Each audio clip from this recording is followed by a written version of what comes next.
Our goal is your satisfaction. Let us show you the way.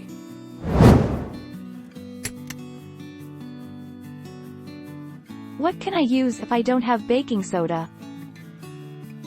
Baking powder is, without a doubt, the best baking soda substitute you can find. Use a 1:3 ratio. So if your recipe calls for 1 teaspoon of baking soda, use 3 teaspoons of baking powder. It's tricky to substitute self-rising flour for baking soda, but it can be done by changing the recipe a little.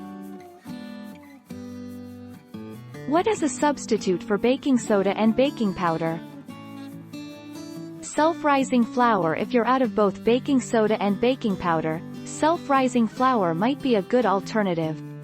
Self-rising flour is made from a combination of all-purpose flour, baking powder and salt, so it contains everything you need to help baked goods rise.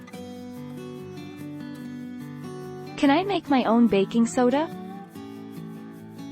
If you don't have any baking soda to hand in your kitchen, then there are a number of different alternatives you can use if you have them.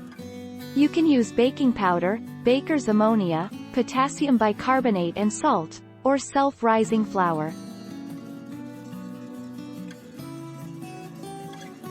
Take our lead. Let's help you make your mark.